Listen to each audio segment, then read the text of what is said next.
ഇതുവരെ പലപ്പോഴും ഞാനിവിടെ ഇന്ത്യയുടെ പോപ്പുലേഷൻ ലോകത്തെ ഒന്നാമത്തെ പോപ്പുലേഷനാണ്, അത് 142,86,00,000 എന്ന് ആവർത്തിച്ച് അടിവരയിട്ട് പറഞ്ഞിരുന്നു.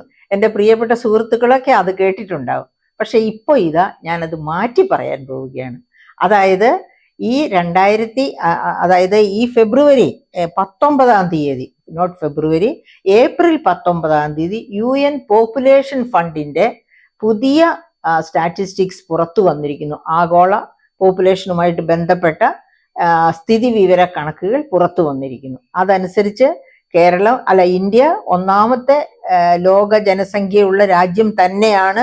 പക്ഷെ നമ്മുടെ പോപ്പുലേഷനിൽ ഒരു വലിയ വളർച്ചയാണ് ഉണ്ടായിരിക്കുന്നത്. എത്രയാണ് UN പോപ്പുലേഷൻ ഫണ്ടിന്റെ കണക്കനുസരിച്ച്? 144,17,00,000.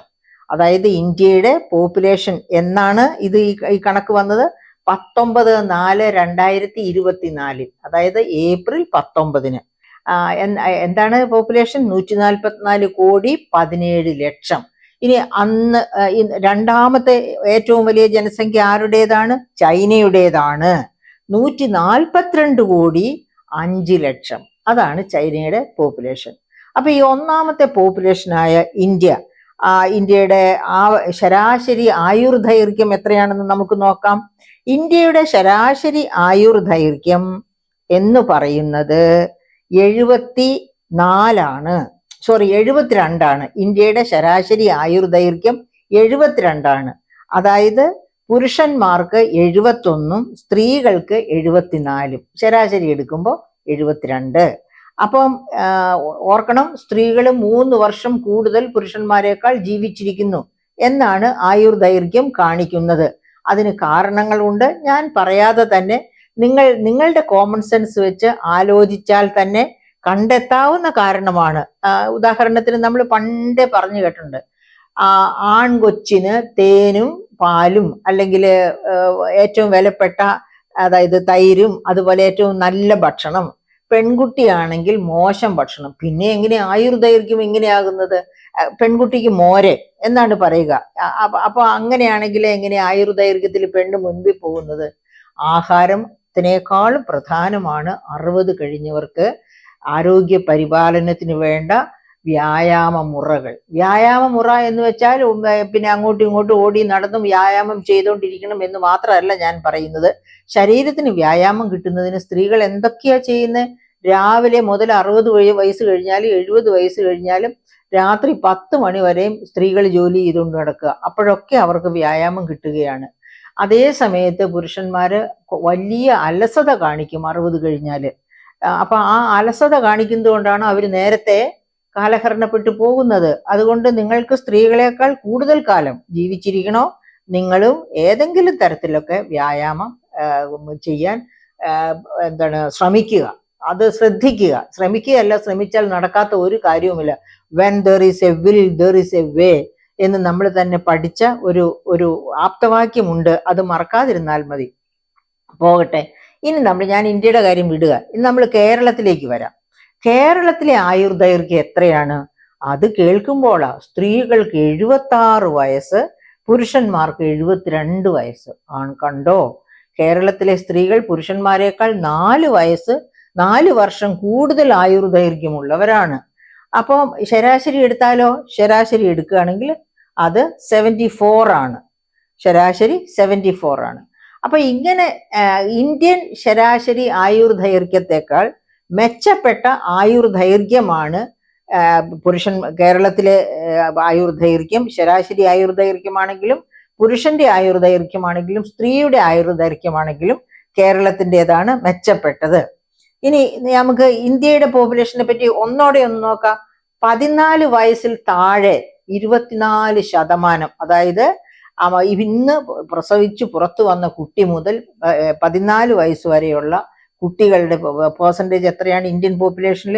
24%. 15 വയസ്സ് മുതൽ 64 വയസ്സ് വരെയുള്ളവരുടെ ശതമാനം എത്രയാണ്? 68%. കൊള്ളാം. അതുകൊണ്ടാണ് കഴിഞ്ഞ ഓഗസ്റ്റിലായിരുന്നു UNFPOയുടെ പോപ്പുലേഷൻ തന്നെ പുറത്തു വന്നത്. അന്നാണ് 142,142,86,00,000 എന്ന് ഞാൻ പറഞ്ഞിരുന്നത്. അപ്പൊ അതിനകത്ത് പറയുന്നതും നമ്മള് നമ്മുടെ ശരാശരി വയസ്സ് എന്ന് പറയുന്നത് ഇന്ത്യയുടെ ശരാശരി വയസ്സ് 28 വയസ്സ്. അതേസമയത്ത് ചൈനയുടേതാണെങ്കിൽ 39 വയസ്സ്, ജപ്പാന്റെ അതിലും മുകളിലാണ്. അങ്ങനെ നോക്കുമ്പോൾ ഇന്ത്യ യങ് പോപ്പുലേഷന്റെ നാടാണ്. ഇന്ത്യ യങ് പോപ്പുലേഷന്റെ നാടായതുകൊണ്ട് തന്നെയാണ് അന്ന് നരേന്ദ്രമോദി സന്തോഷപൂർവ്വം പറഞ്ഞത് പോപ്പുലേഷൻ ഡിവിഡൻഡ് ഇന്ത്യക്കുണ്ട്. പക്ഷെ അദ്ദേഹം പറയാതെ പോയ ചില കാര്യങ്ങളുണ്ട്. എന്താണ്? പോപ്പുലേഷൻ ഡിവിഡൻഡായി മാറണമെങ്കിൽ ആരോഗ്യത്തിലും വിദ്യാഭ്യാസത്തിലും വലിയ തോതിൽ നിക്ഷേപം നടത്തണം.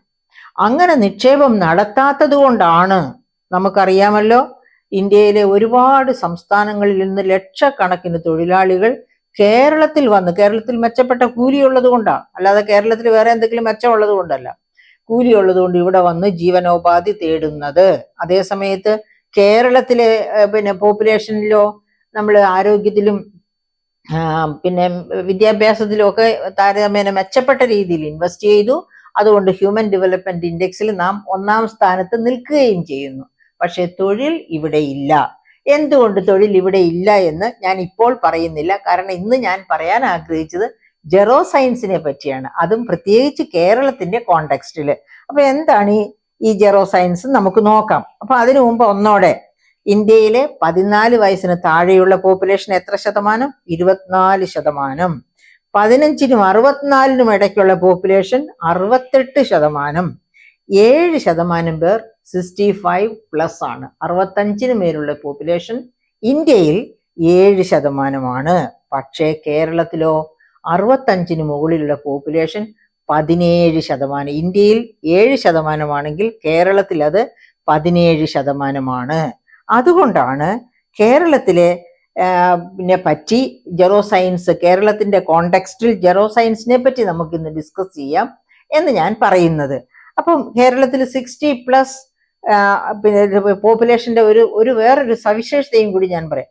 60-ന് മുകളിൽ പ്രായമുള്ള സ്ത്രീകളിൽ 50% പേർ വിധവകളാണ് കേരളത്തിൽ. എന്ന് വെച്ചാൽ എന്താണ്? 50% സ്ത്രീകൾ വിധവകൾ എന്ന് പറഞ്ഞാൽ അത്രയും പേരുടെ ഭർത്താക്കന്മാർ മരിച്ചുപോയി എന്നർത്ഥം. ഇനി പുരുഷന്മാരുടെ കാര്യം എടുത്താലോ, പുരുഷന്മാരെ വിധവകൾക്ക് പകരം വിതുരന്മാർ എന്നാണ് പറയുന്നത് കേട്ടോ. വിതുരന്മാർ അഥവാ ഭാര്യ മരിച്ചവർ എത്ര ശതമാനമുണ്ട്? 15%. അതായത് 60+ ആയിട്ടുള്ള പുരുഷന്മാരിൽ ഭാര്യ മരിച്ചവർ 15%മേ ഉള്ളൂ. എന്ന് വെച്ചാൽ എന്താ അതിന്റെ അർത്ഥം?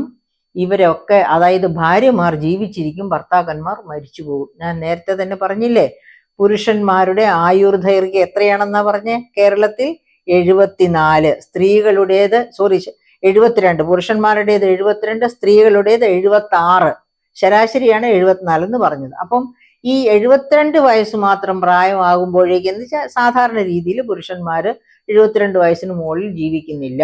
സ്ത്രീകളാണെങ്കിലോ 74 വയസ്സ് വരെ എങ്കിലും ജീവിക്കുന്നു.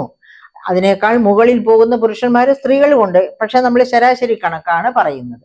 അപ്പൊ എന്താണ് അതിന്റെ പ്രധാനപ്പെട്ട കാരണം? ഇന്ത്യയുടെ കാര്യത്തിൽ ഞാൻ പറഞ്ഞതുപോലെ കേരളത്തിന്റെ കാര്യത്തിലും പുരുഷന്മാരാണ് 60 കഴിഞ്ഞാല് എന്താണ് പറയുക, ഏതെങ്കിലും തരത്തിലുള്ള വ്യായാമങ്ങൾ നടത്തുന്നതിൽ മടി വിചാരിക്കുക.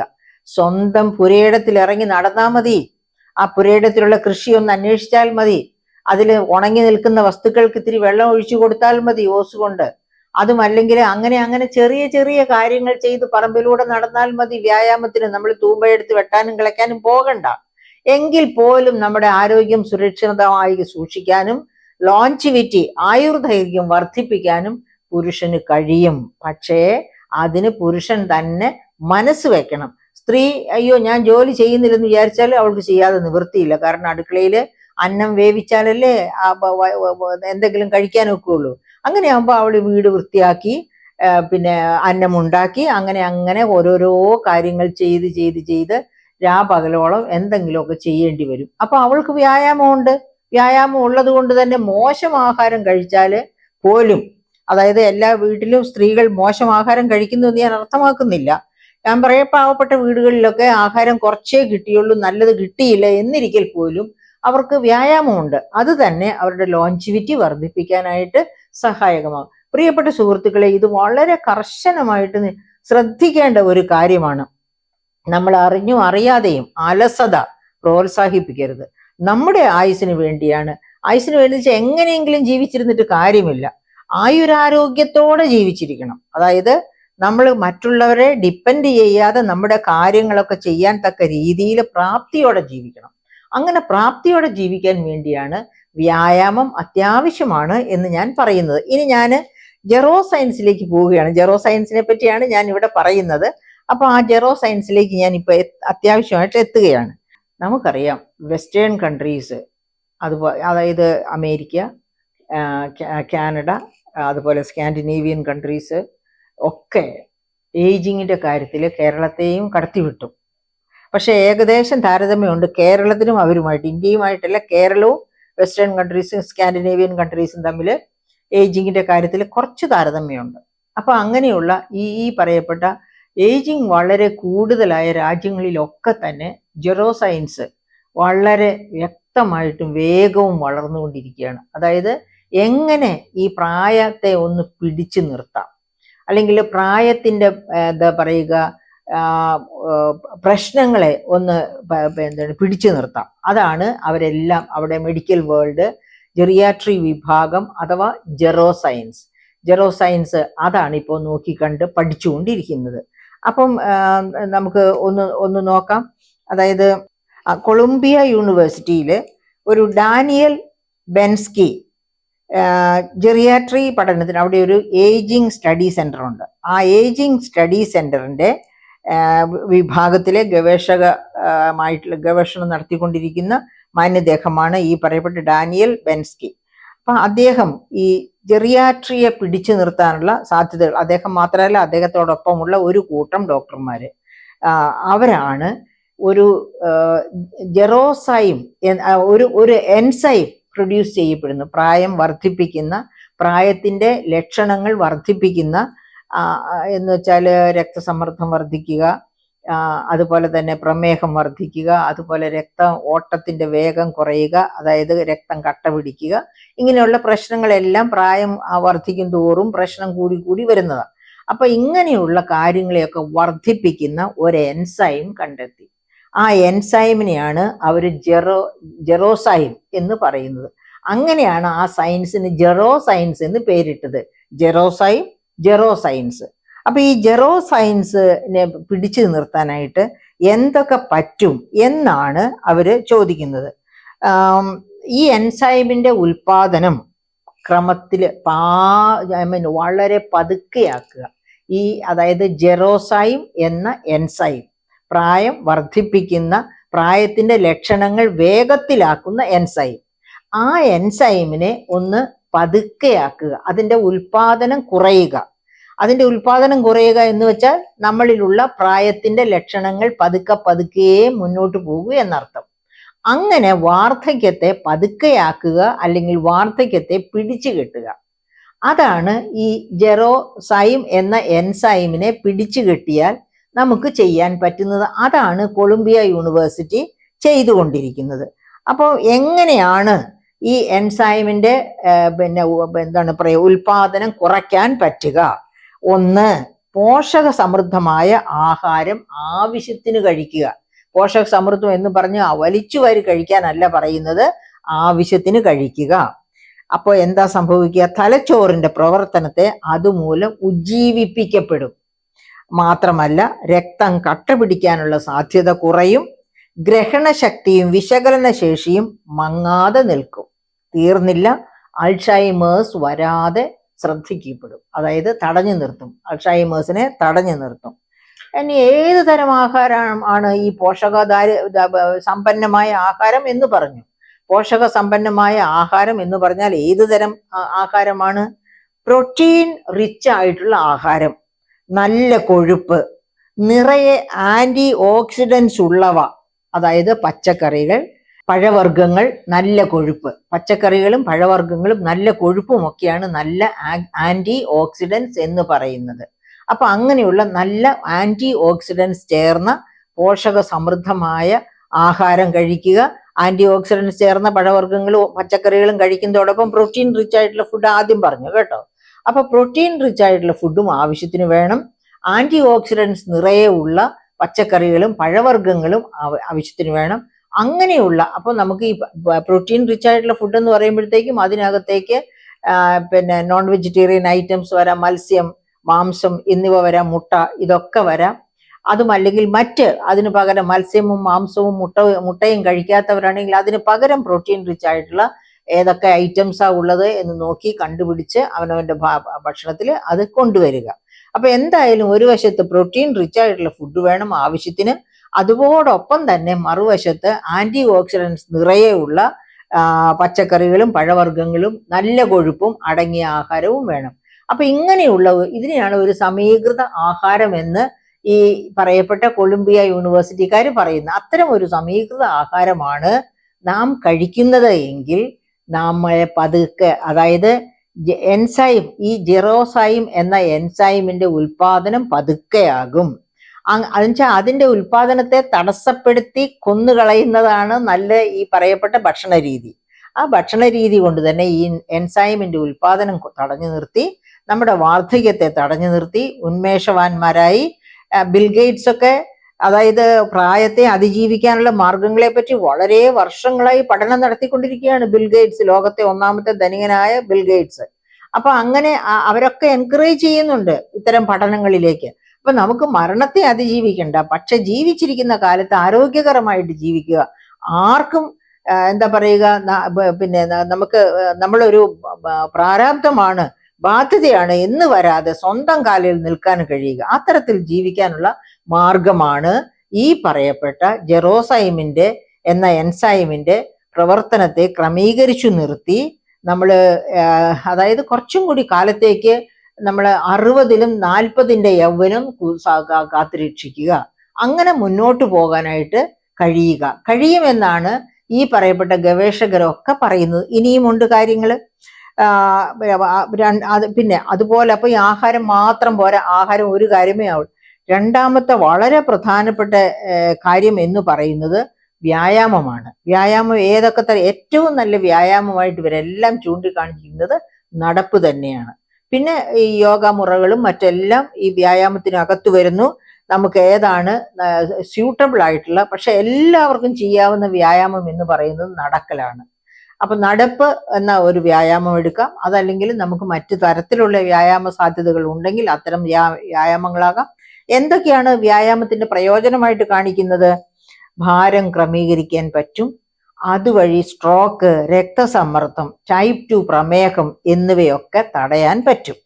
മാത്രവുമല്ല, ഈ കൊളംബിയ യൂണിവേഴ്സിറ്റിയുടെ ഒപ്പം ചേർന്ന് സ്റ്റാൻഫോർഡ്, മയോ ഇൻസ്റ്റിറ്റ്യൂട്ട് ഇവയൊക്കെ ചേർന്ന് നടത്തിയ പല പഠനങ്ങളും ഇത്തരം കാര്യങ്ങളൊക്കെ അടിവരയിട്ട്, ഇതൊക്കെ ആയിരക്കണക്കിന് വൃദ്ധരില്, വാർദ്ധക്യം തുടങ്ങിയവരിൽ പരിശോധിച്ച് ആയിരക്കണക്കിനല്ല ലക്ഷക്കണക്കിന് പരീക്ഷണങ്ങൾ നടത്തി വർഷങ്ങളോളം പരീക്ഷിച്ച് ഘട്ടം ഘട്ടമായി ഇതിനെ എങ്ങനെ ക്രമീകരിച്ച് നിർത്താൻ പറ്റുന്നു, ഇതൊന്നും ഇല്ലാത്തവരുടെ അവസ്ഥ, ഇതുള്ളവരുടെ, അതായത് ഈ മരുന്ന് എൻസൈമിനെ ക്രമീകരിക്കുന്നവരുടെ ലൈഫ് എങ്ങനെ കൂടുതൽ നന്നായി പോകുന്നു, ഇത് ക്രമീകരിക്കാനുള്ള ശ്രമമൊന്നും നടത്താത്തവരുടെ എങ്ങനെ പോകുന്നു, ആ തരത്തില് ഉള്ള കമ്പാരിസൺസ് നടത്തിയാണ് ഇവർ പ്രൂവ് ചെയ്തിരിക്കുന്നത്.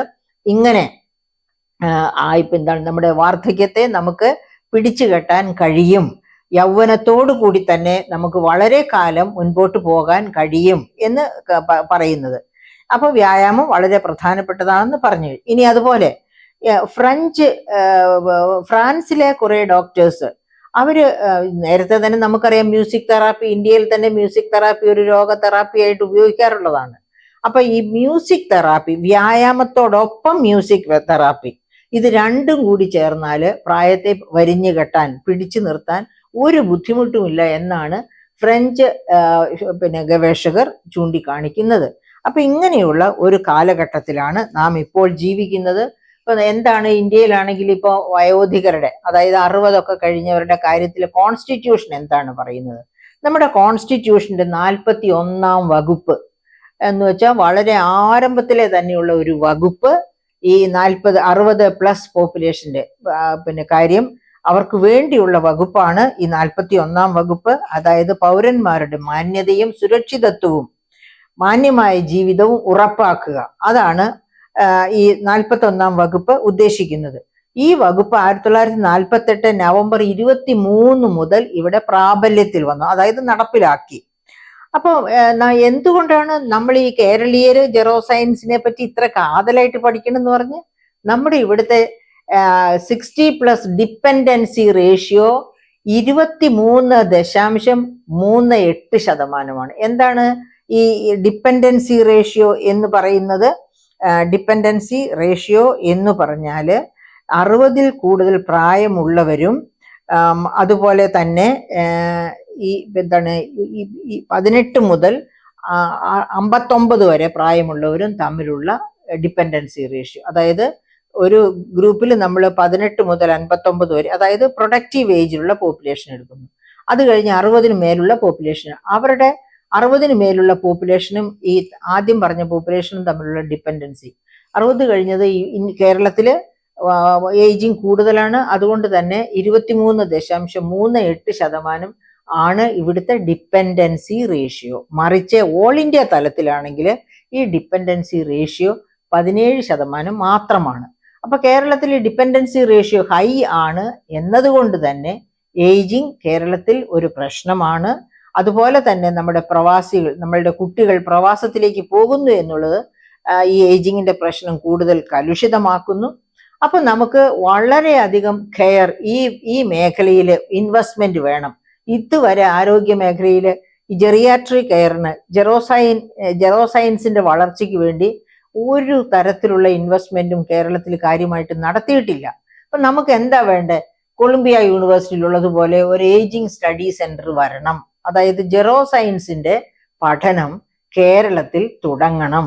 അങ്ങനെ യൂണിവേഴ്സിറ്റികളിൽ, അതായത് മെഡിക്കൽ കോളേജുകളോട് ചേർന്ന് ജെറോസയൻസിന്റെ ഗവേഷണ വിഭാഗവും പഠന വിഭാഗവും, അതൊരു ജെറോസയൻസ് ഒരു വളരെ പ്രധാനപ്പെട്ട പാഠ്യ പദ്ധതിയായിട്ടും കേരളത്തിൽ വരണം. മാത്രവുമല്ല 140 മണ്ഡലങ്ങളിലും ഏജിങ് പിന്നെ ഇന്നടത്ത് കൂടുതൽ ഇന്നടത്ത് കുറവ് അങ്ങനെയൊന്നുമില്ല. ഓഫ് കോഴ്സ് നഗരങ്ങളിൽ കൂടുതലായിരിക്കും, കാരണം തൊഴിലിനും ഒക്കെ ആയിട്ട് നഗരങ്ങളിലേക്ക് കുടിയേറിയ പോപ്പുലേഷൻ ഒരുപാടുണ്ട് കേരളത്തില്. നഗര ഗ്രാമ അന്തരം കേരളത്തിൽ വളരെ കുറവാണ്, ഓൾ ഇന്ത്യ തലത്തിലുള്ളതിനേക്കാൾ വളരെ കുറവാണ് കേരളത്തിൽ. അപ്പൊ അത് കാരണം കൊണ്ട് ഏജിങ്ങിന്റെ അതായത് ഞാൻ പറയണത് 140 വാർഡുകളിലും ഈ വ്യായാമം, അതായത് 60+ പോപ്പുലേഷന് ഒത്തുചേരാന് വ്യായാമ മുറകൾ ചെയ്യാൻ, നടക്കാനാണെങ്കിൽ നടക്കട്ടെ, അവിടെ ഒരു നല്ലൊരു സ്റ്റേഡിയം പോലെ ഉള്ള സൗകര്യം ഉണ്ടാക്കിയിട്ട് അവർക്ക് അവിടെ നടക്കാം, അവർക്ക് മറ്റു വ്യായാമ മുറകൾ ചെയ്യാം. അതുപോലെ ധാരാളമായിട്ട് ചിരിക്കണം, സന്തോഷിക്കണം. അതായത് മനസ്സെപ്പോഴും മൂടിക്കെട്ടിയിരിക്കാതെ നമ്മൾ പരസ്പരം മറ്റുള്ളവരുമായിട്ട് കമ്മ്യൂണിക്കേഷൻ നടത്തുകയും ചിരിക്കുകയും അങ്ങനെയൊക്കെയാണ് നമ്മുടെ ഓരോ വ്യാധികളും ഇല്ലാതെയാക്കേണ്ടത്. അപ്പൊ അതിനൊക്കെയുള്ള സൗകര്യം എന്ന് പറഞ്ഞാൽ ഈ 60+ പോപ്പുലേഷന് ഒത്തുചേരാനുള്ള സൗകര്യമാണ്. അപ്പൊ അങ്ങനെ ഒത്തുചേരാൻ ഇപ്പൊ നമുക്ക് 140 MLA-മാരുണ്ട്. ഈ 140 MLA-മാരും അവനവന്റെ MLA ഫണ്ട് ഉപയോഗിച്ച് അവരുടെ, അതായത് ഈ കാണാവുന്ന നമ്മുടെ MLA-മാരിൽ ഒരു നല്ല ഭാഗവും ഈ പറഞ്ഞ 60 കഴിഞ്ഞവരായിരിക്കും കേട്ടോ. നമ്മുടെ MP-മാരിൽ ഒരു നല്ല ഭാഗവും 60 കഴിഞ്ഞവരാണ്. അപ്പൊ അവരുടെ തന്നെ MP ഫണ്ടും MLA ഫണ്ടും ഒക്കെ ചേർത്ത് വെച്ച് ഇതുപോലെയുള്ള ജെറോസയൻസിന്റെ പഠനം തുടങ്ങുക. അതുപോലെ തന്നെ ഈ 60+ പോപ്പുലേഷന് വേണ്ടി എല്ലാ മണ്ഡലങ്ങളിലും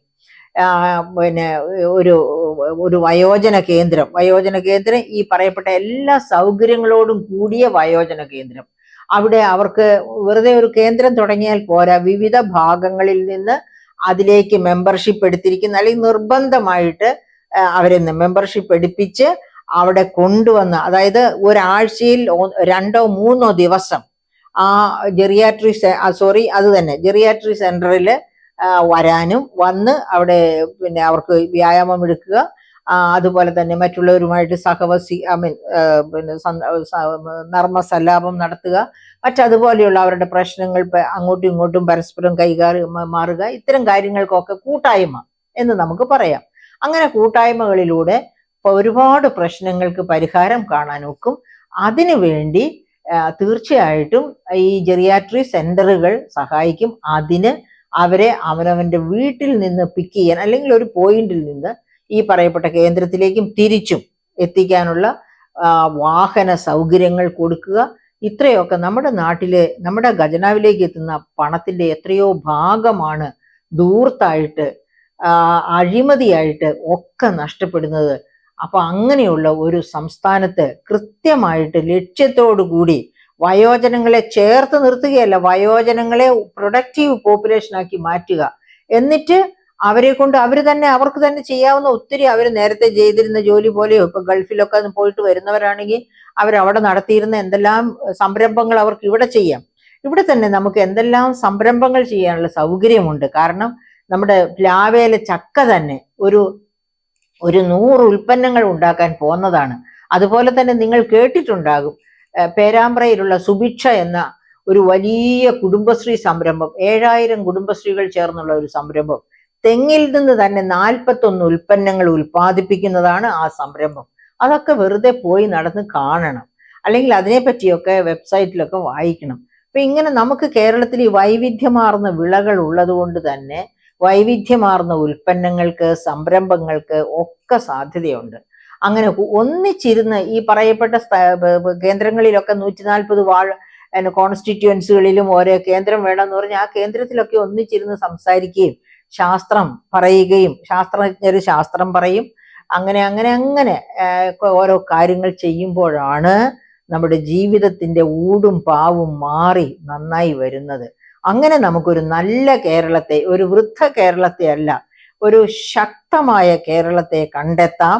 ആ ശക്തമായ കേരളം ധനപ്രതിസന്ധി ഒക്കെ മറികടന്ന് ശക്തമായിട്ട് മുന്നോട്ട് കുതിക്കുന്ന, മുന്നോട്ട് പോകണം എന്ന് പറഞ്ഞ് പാടിയ ഒരു കവിയുണ്ടല്ലോ, അതുപോലെ മുന്നോട്ട് പോകാൻ നമുക്ക് ശക്തി ഉണ്ടാകട്ടെ.